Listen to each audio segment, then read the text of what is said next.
Bienvenue sur ce tuto numéro 3 où je vous explique et je vous présente les coins. Alors un coin, ici j'ai choisi un coin géant volontairement, il fait un peu plus de 10 cm d'arête. C'est des coins sur mesure que nous avons fait faire pour des hôteliers. Un coin, c'est donc destiné à protéger les 8 angles d'une malle. Ça se pose en règle générale sur le couvercle et sur le dessous. Principalement sur les parties de dessous. Il existe beaucoup de malles qui n'ont pas de coin sur le dessus. Nous avons toute une gamme de coins. Et entre autres, je voulais en profiter pour vous expliquer la différence qu'il peut y avoir entre un coin. Vous avez d'abord les tailles. Coin en 30 mm d'arête, coin en 40 mm d'arête et coin en 50 mm d'arête. 50 mm correspond à peu près aux grandes malles courrier ou aux wardrobes. Le 40 mm correspond à quasiment toutes les malles et le 30 mm correspond en règle générale aux valises ou aux vanity. Trois qualités différentes. Le laiton massif qui est le plus haut de gamme en règle générale. Donc ces coins sont protégés par un film bleu. Charge à vous, une fois réception, de les polir avant la pose.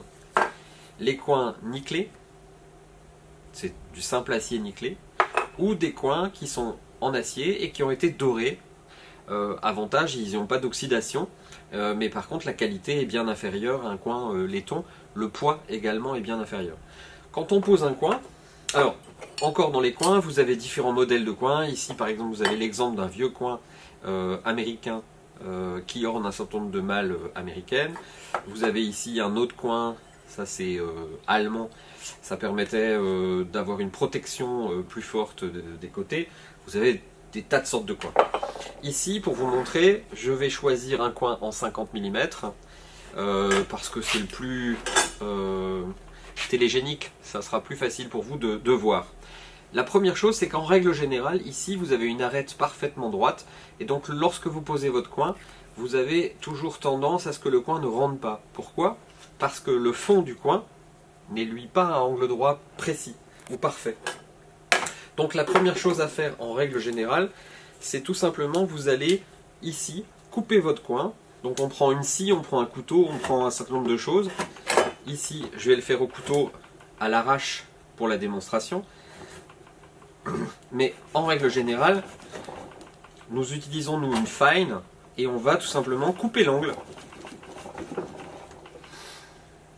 Donc ici, j'érase l'angle du coin en bois de façon à permettre que mon coin touche toutes les arêtes simultanément et parfaitement. En règle générale, vous voyez qu'ici, j'ai un angle, donc là, j'ai du bois de 10 mm, j'ai du bois de 10 mm.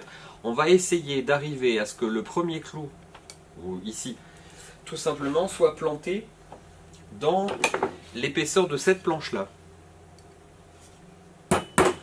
Donc vous plantez votre clou légèrement en biais.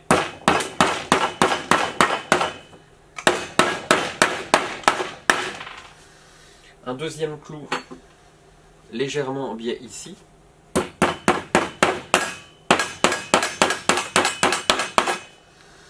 Et un troisième clou qu'on va planter au centre. Voilà. On répétera bien évidemment l'opération sur les trois faces, mais je vous conseille de faire ça face par face, parce que sinon vous vous retrouvez avec tous les clous qui pointent à l'intérieur et ça complique un tout petit peu les choses. C'est faisable, mais c'est un tout petit peu plus compliqué de tordre ces clous. Donc ici, j'ai ma pointe de clou qui est là.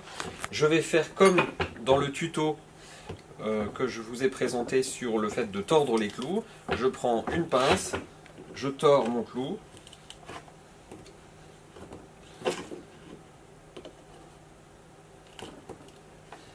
J'applique bien la pointe. Ici, l'intérêt d'avoir un marteau à queue longue, c'est que ça va me permettre tout simplement de venir tenir ma tête de clou ici et de pouvoir taper ici, alors que si j'avais un marteau classique, je ne pourrais bien évidemment pas le faire correctement. Voilà, c'est comme ça qu'on pose un coin. Le principe est exactement le même pour un coin de 50, pour un coin de 40, pour un coin de 30.